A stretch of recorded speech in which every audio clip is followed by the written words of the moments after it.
The rooftop was too quiet.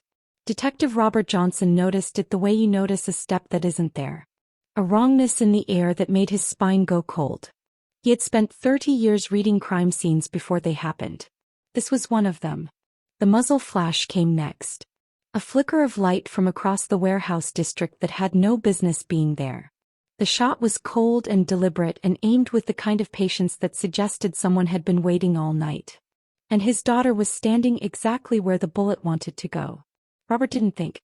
Thinking takes time, and time was a luxury that had just run out. He moved with the kind of speed that comes from somewhere deeper than training. Somewhere older than any badge he'd ever worn. The crack of the rifle tore through the night like fabric ripping. Ava's scream came after, raw and animal and wrong in a way that would echo in that warehouse for years. Robert hit the pavement with the full weight of consequence.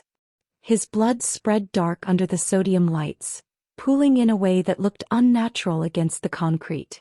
His badge caught the light for just a second before chaos swallowed the scene whole.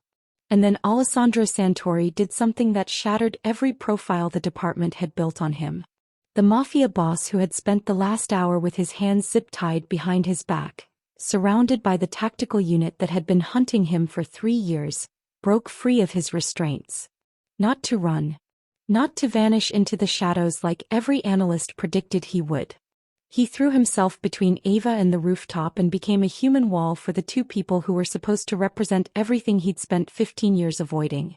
One arm locked around Ava before her knees could give out. The other pressed down on her father's chest, wound with the kind of controlled pressure that said this wasn't the first time he'd tried to keep someone alive. Someone from the task force was screaming about securing the perimeter. Gunfire erupted from 3 different angles at once. Alessandro didn't flinch. He dragged them both toward cover through a hailstorm of bullets that weren't supposed to miss twice. The woman he was protecting, Ava Johnson, a social worker who believed in systems and structures with the kind of faith that made hardened cops uncomfortable, stared down at her dying father with an expression that would carve itself into her memory forever. This arrest was supposed to be clean. Her father had given his word. Up on the rooftop, the sniper recalibrated his scope. The shooter found a new angle. And then hesitated. Because Alessandro Santori had just transformed a tactical operation into something the people bankrolling that rifle hadn't accounted for.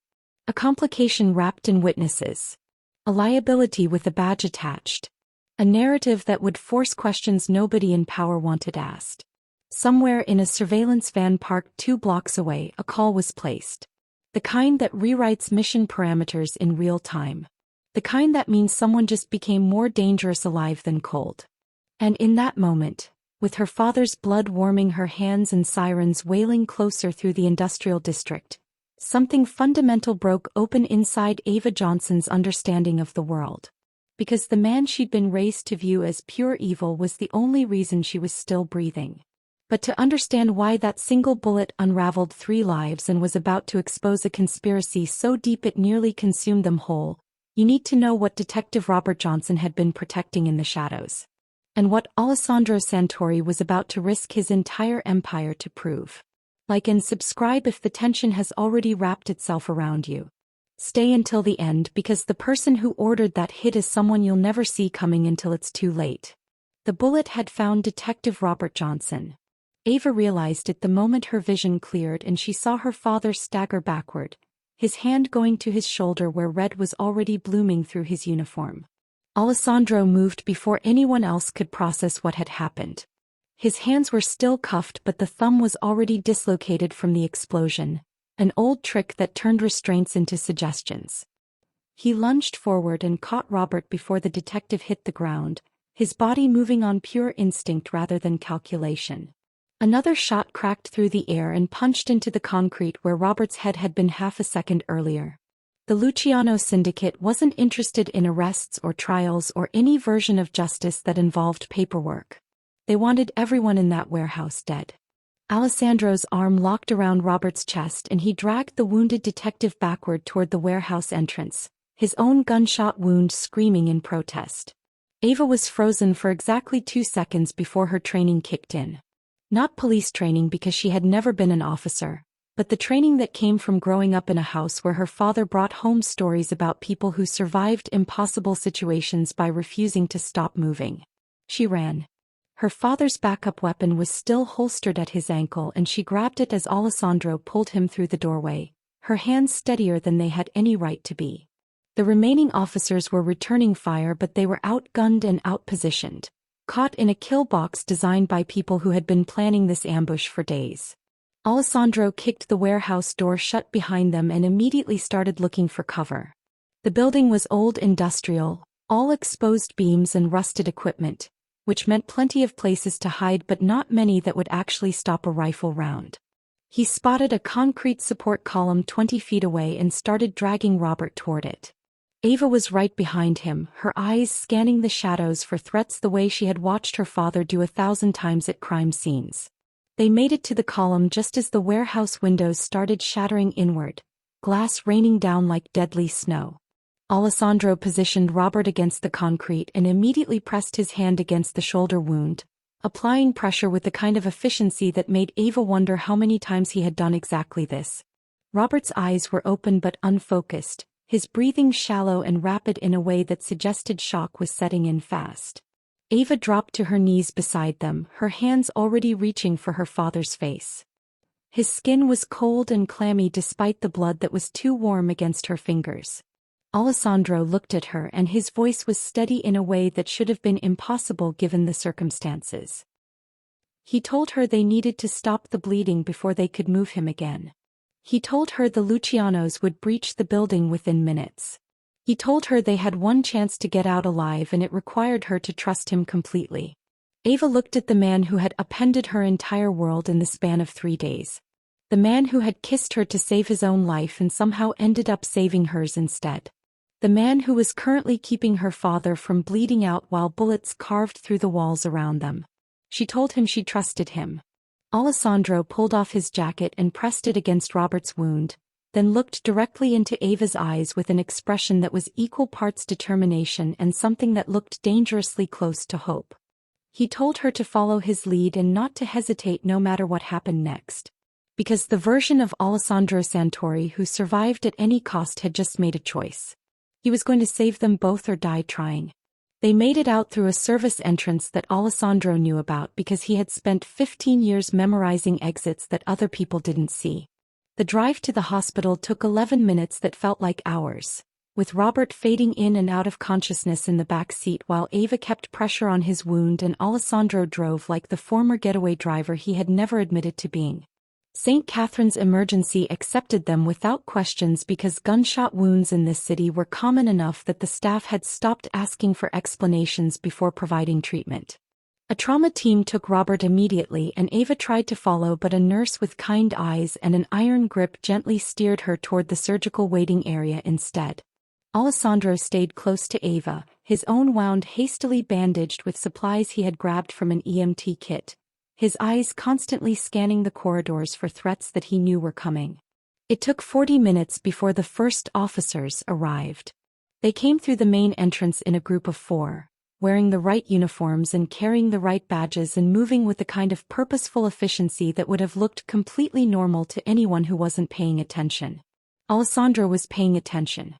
He noticed the way their eyes swept the waiting room too carefully, cataloging faces with the precision of people looking for specific targets rather than checking on a wounded colleague. He noticed that none of them approached the surgical desk to ask about Robert's condition. He noticed that 2 of them positioned themselves near the exits while the other 2 started a slow circuit of the floor, moving like they were clearing a building rather than visiting a hospital. Ava was filling out paperwork at the registration desk with shaking hands and hadn't seen them yet. Alessandro moved to her side and kept his voice low enough that it wouldn't carry beyond the 2 of them. He told her they needed to leave immediately. Ava looked up at him with exhausted confusion and asked him what he was talking about because her father was in surgery and she wasn't going anywhere.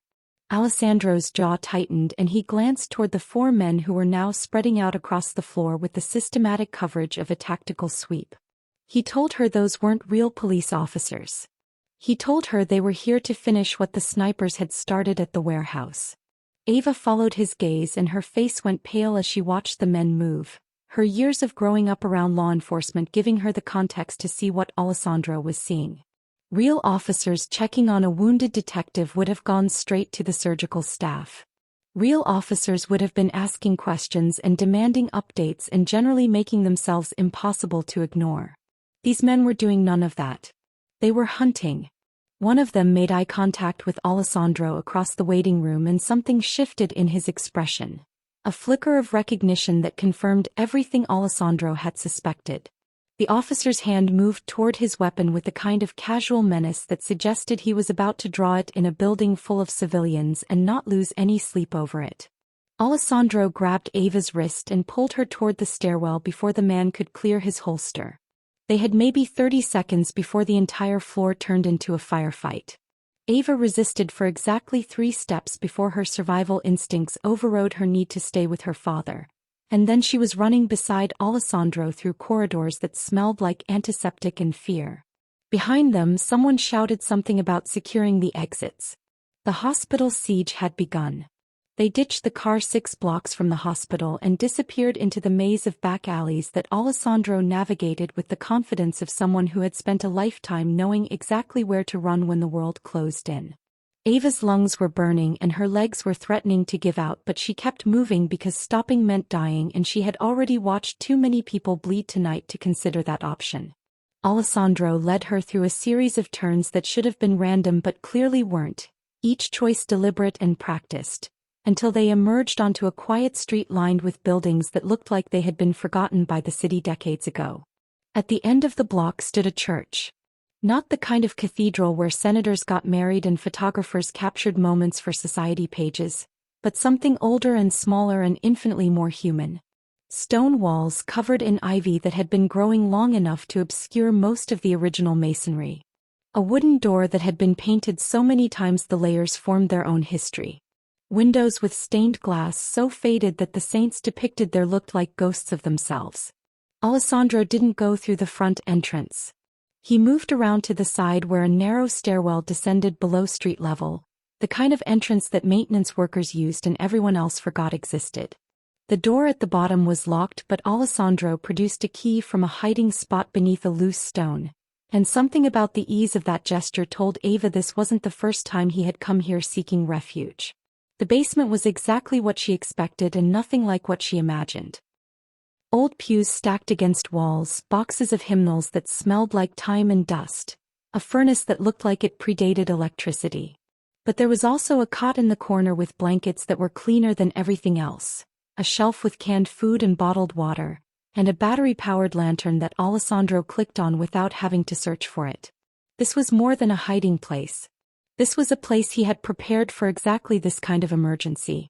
Ava turned to look at him and found Alessandro standing in the middle of the room with an expression she had never seen on his face before. Not the calculating mafia boss from the wedding. Not the efficient protector from the warehouse. Something younger and more vulnerable and impossibly sad. He told her he had spent 3 years in this church as a child after his mother died, and his father decided raising a son was less important than building an empire. He told her the priest who ran the place had been the only person who bothered teaching him that survival and living weren't the same thing. He told her this basement had been his sanctuary when the world upstairs became too heavy to carry, and that he had kept it maintained for 15 years because some part of him always knew he would need to remember what it felt like to be safe. Ava crossed the room and did something that surprised both of them. She wrapped her arms around him. Not because she was afraid, though fear was definitely present. Not because she needed comfort, though she desperately did. But because she understood what it cost him to bring her here, to show her this piece of his history that he had clearly never shown anyone else. Alessandro stood rigid for exactly 3 seconds before his arms came up and held her back with a kind of desperate gentleness that made her chest ache. They stayed like that for longer than was probably wise, 2 people clinging to each other in a basement sanctuary while the world above them burned. Finally, Alessandro pulled back and told her they were safe here for now. He told her they needed to figure out their next move before whoever was hunting them expanded their search radius. But what he didn't say, what hung in the air between them like something alive and dangerous, was that safety was temporary. And the next move might be the one that killed them both. Alessandro moved to the far corner of the basement and started pulling away boxes that looked like they had been sitting undisturbed for years. Behind them was a metal panel set into the wall, the kind of thing that would blend completely into the background if you weren't specifically looking for it. He worked the panel loose with practiced efficiency and reached inside to pull out a weathered leather messenger bag that looked like it had survived more than one close call. Ava watched from the cot as he brought the bag to the makeshift table and started laying out documents with the careful precision of someone presenting evidence. There were bank statements and wire transfer receipts and ledgers filled with numbers that meant nothing to Ava until Alessandro started explaining what she was looking at. He told her he had been keeping these records for 3 years as insurance against the exact situation they were currently in. He told her that staying alive in his world meant knowing where the money came from and where it went, because money always told the truth even when people didn't. The first document he showed her was a wire transfer from an account registered to the police pension fund to a numbered account in the Cayman Islands. The second was a receipt showing that same Cayman account funding a payment to a known Luciano Syndicate operative. The third was a ledger entry showing that payment being logged as a contract fee for a professional hit. There were dozens more documents showing the same pattern repeating over and over across the last 18 months.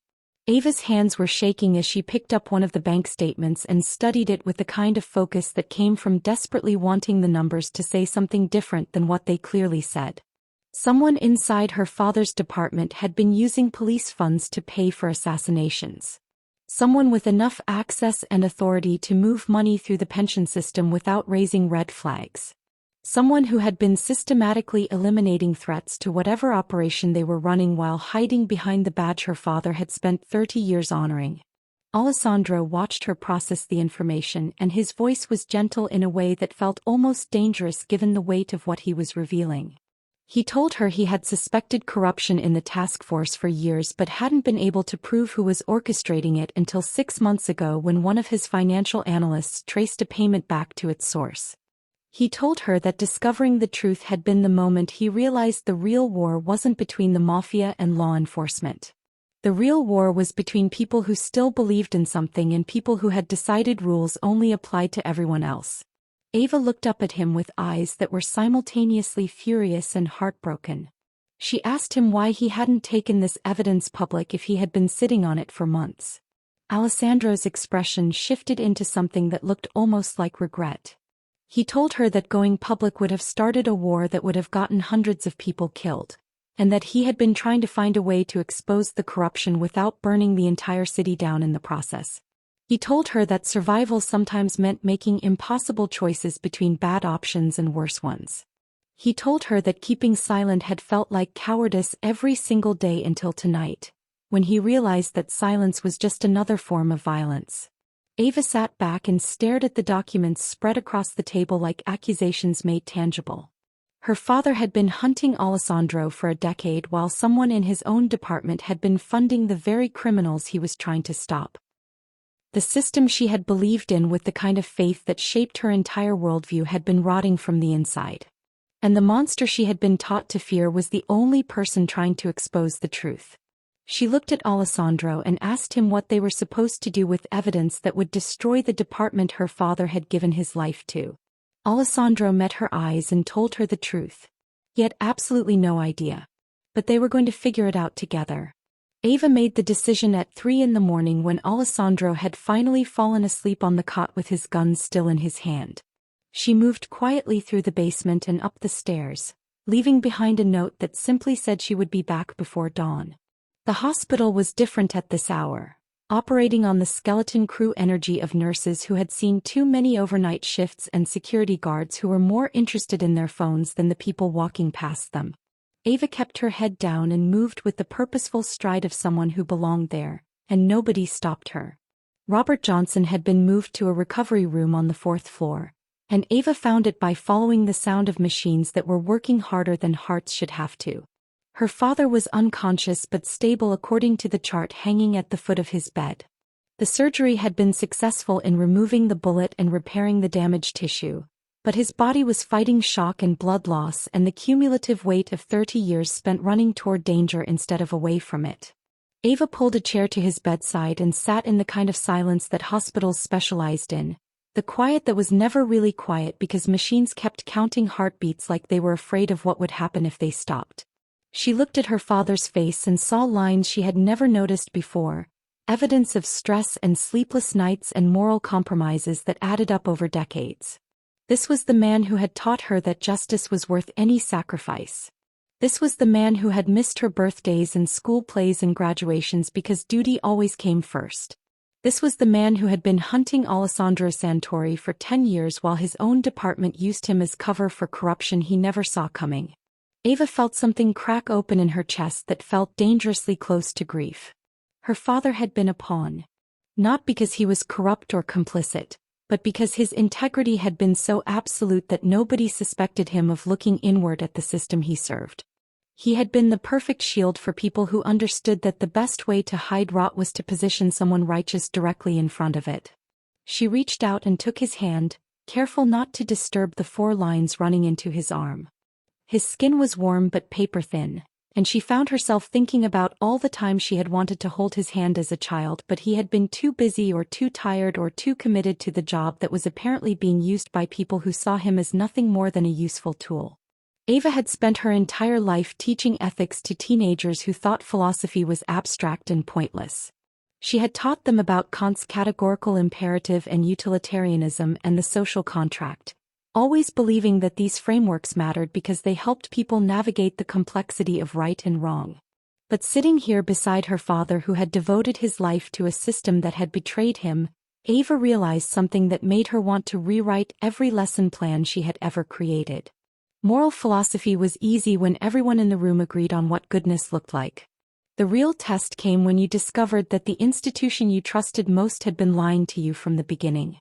Her father stirred slightly and his eyes flickered open for just a moment, unfocused but aware enough to recognize her.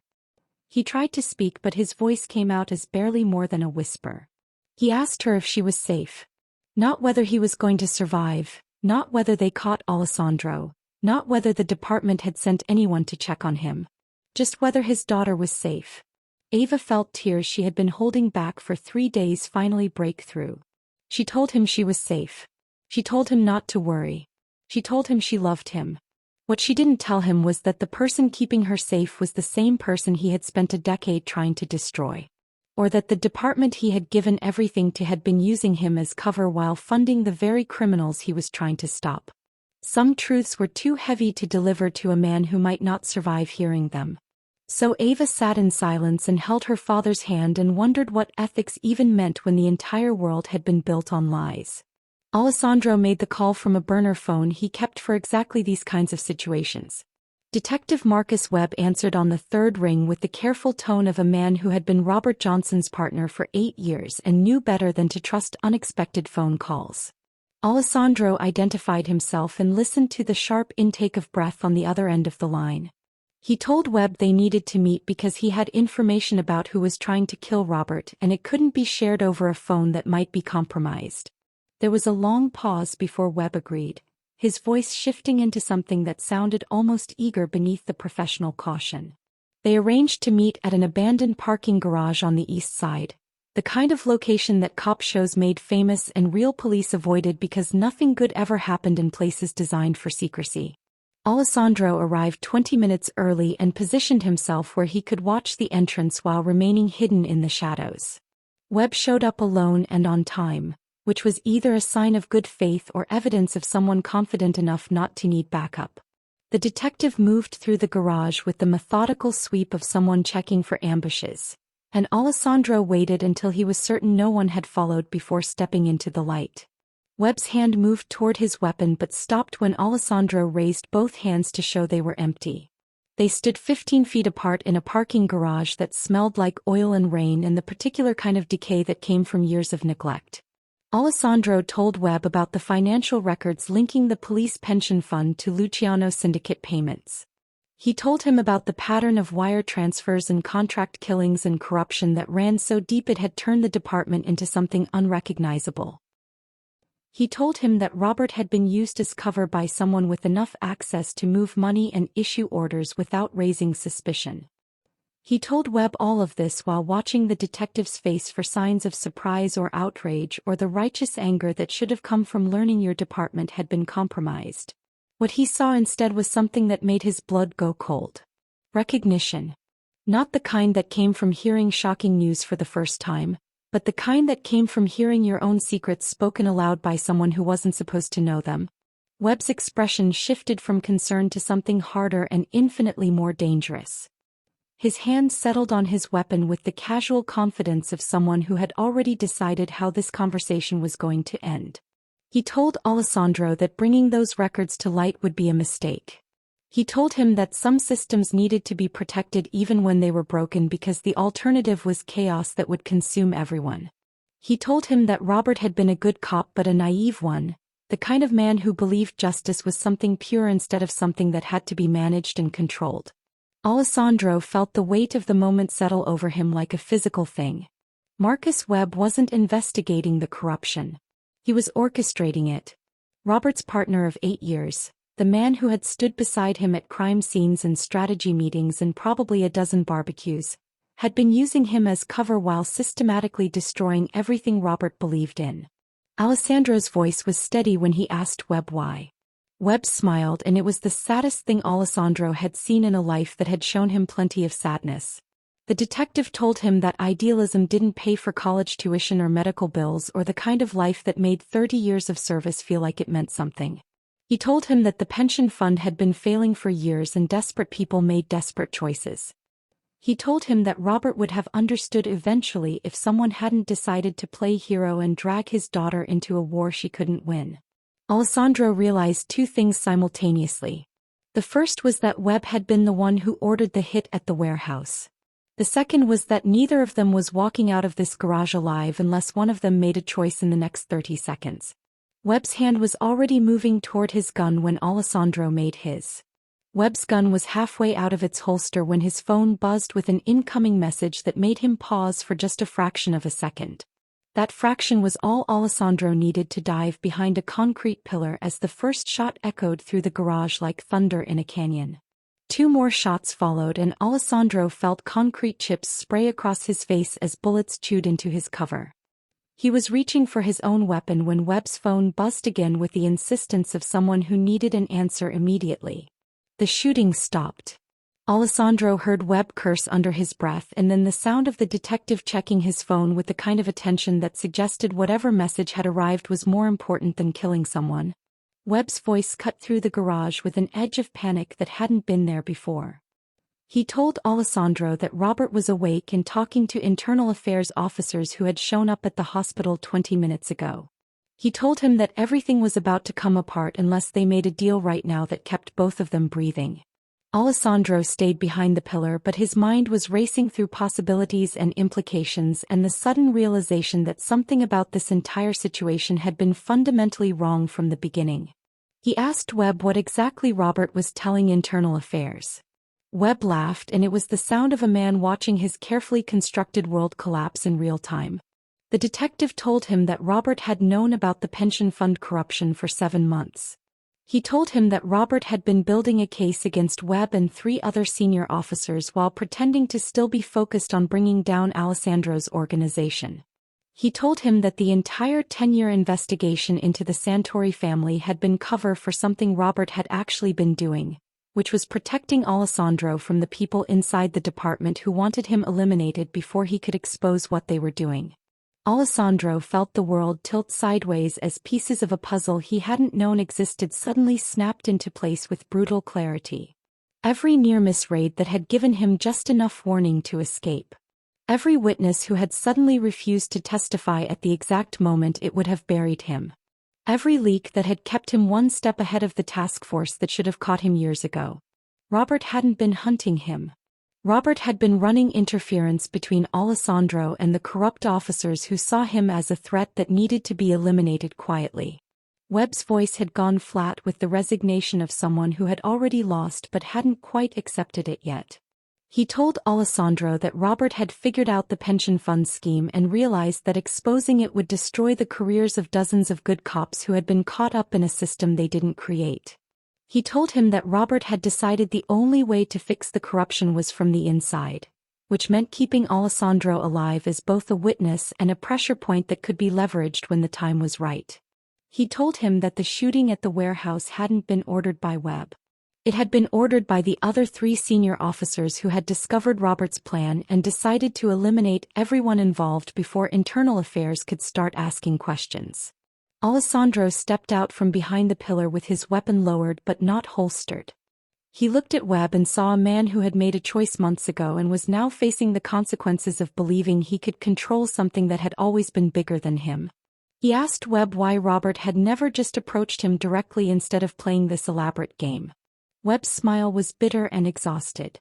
The detective told him that Robert had tried reaching out twice through intermediaries, but Alessandro's reputation for eliminating threats made direct contact impossible. He told him that Robert had been planning to make contact after gathering enough evidence to prove he wasn't setting a trap, but the other officers had moved first. He told him that Robert Johnson had spent 7 months trying to save both his department and the man everyone thought was his greatest enemy. And now they were both probably going to die because good intentions couldn't stop bullets. Alessandro holstered his weapon and told Webb they needed to get to the hospital before the corrupt officers realized Robert was talking. Webb stared at him like he had suggested something insane. Then slowly the detective holstered his own gun and nodded.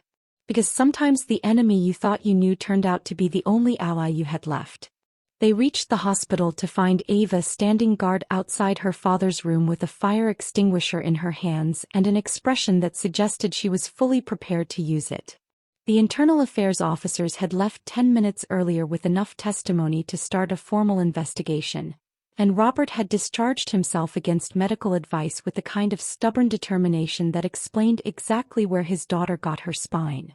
Alessandro watched father and daughter embrace with the careful gentleness of people who had both nearly lost each other, and something in his chest twisted with an emotion he didn't have time to examine.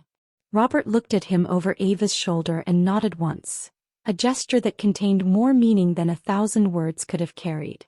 Webb briefed them on the situation while they moved through the hospital corridors toward the service exit. The 3 corrupt senior officers had realized Robert was talking and were currently fortifying themselves inside task force headquarters where they had access to weapons and evidence rooms and enough loyal personnel to make extracting them a bloodbath. But Robert had something better than a tactical team. He had the financial records Alessandro had been keeping for 3 years. And he had a direct line to the FBI field office that had been investigating police corruption across 3 states. They just needed to get those records to headquarters and transmit them to federal servers before the corrupt officers could destroy the evidence or disappear into whatever escape plan they had been building. The task force building sat in the heart of downtown, all glass and steel and the architectural confidence of an institution that had never imagined it could be compromised from within. Alessandro and Robert walked through the front entrance together while Webb went around back to coordinate with the few officers they knew could be trusted. The lobby went silent when they entered. A mafia boss and the detective who had spent a decade hunting him, walking side by side with matching expressions of grim determination. Robert's voice carried across the lobby with the authority of someone who had earned respect through 3 decades of service. He told everyone present that he was about to transmit evidence of corruption to federal authorities and that anyone who tried to stop him would be considered an accomplice. The response came in the form of gunfire from the 3rd floor. Not from the corrupt officers, but from windows that shattered inward as the Luciano Syndicate made their final push to eliminate everyone who knew too much. The lobby erupted into chaos as officers dove for cover and Alessandro pulled Ava behind a concrete pillar while returning fire toward the windows. Robert was already moving toward the stairwell, his shoulder still bandaged but his hands steady on the weapon he had carried for 30 years. He shouted at Alessandro to get Ava to the server room on the 2nd floor while he and Webb held the lobby. Alessandro hesitated for exactly 1 second before nodding and pulling Ava toward the stairs. They made it to the 2nd floor as more windows shattered and the building transformed into a war zone.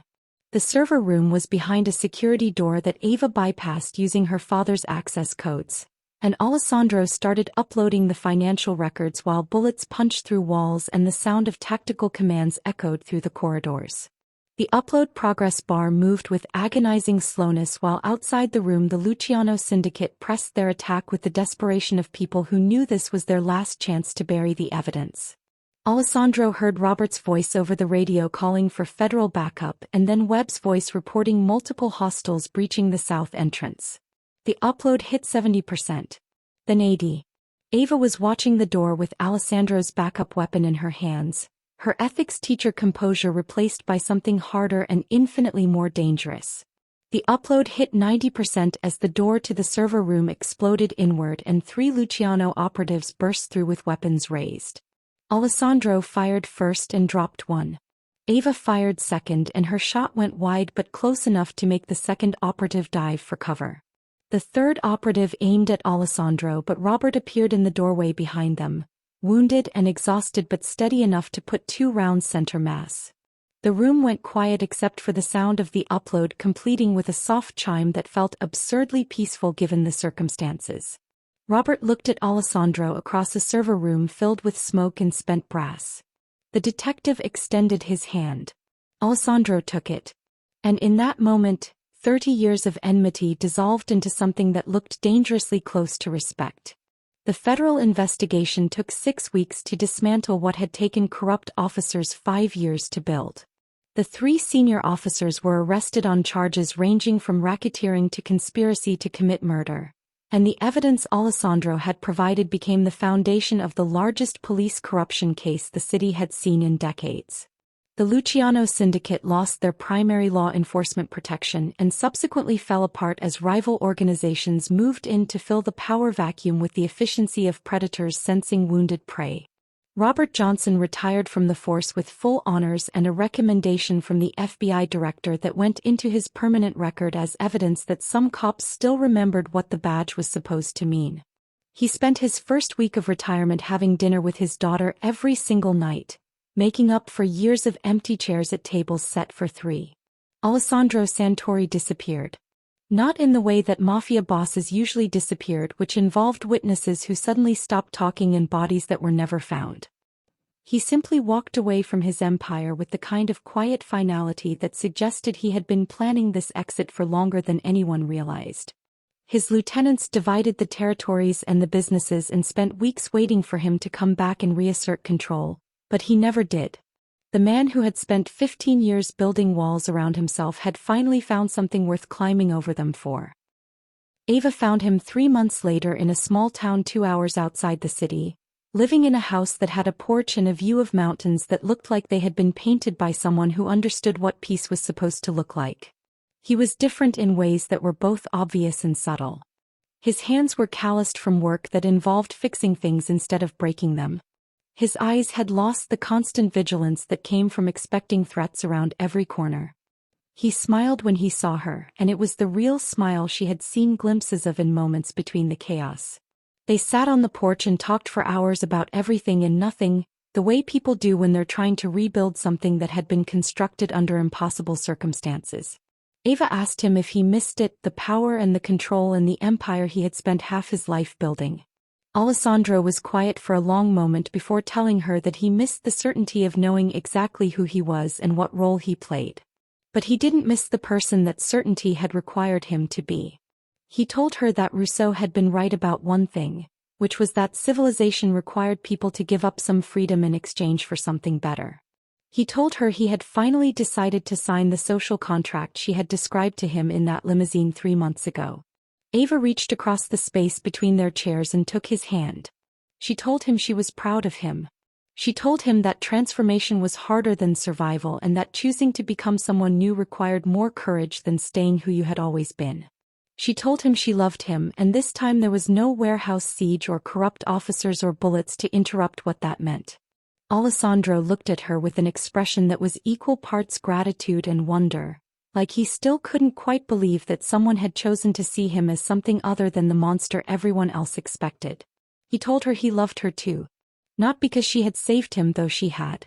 Not because she had believed in him when no one else did, though she had done that as well. But because she had shown him that redemption wasn't something you earned through grand gestures or dramatic sacrifices. It was something you built slowly, one choice at a time, by deciding that tomorrow could be different than yesterday. The sun set over the mountains and painted the sky in shades of gold and crimson. Robert called Ava's phone to ask when she was coming home for dinner. She told him she might be a little late because she had found something worth staying for. Her father understood. Some contracts were worth breaking for the right reasons. And some people were worth believing in even when the world told you not to. And that's how a mafia boss and a detective's daughter rewrote the rules everyone thought were permanent. Sometimes the monsters we're taught to fear are just people who forgot they had a choice. Sometimes the systems we trust most are the ones that need questioning. And sometimes love is the most dangerous contract you'll ever sign. What did you think of Alessandro's transformation?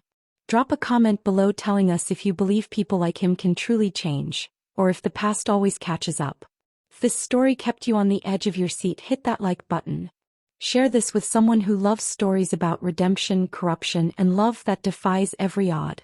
And subscribe because we've got more stories coming that will challenge everything you think you know about right and wrong. Thanks for watching until the very end. See you in the next story.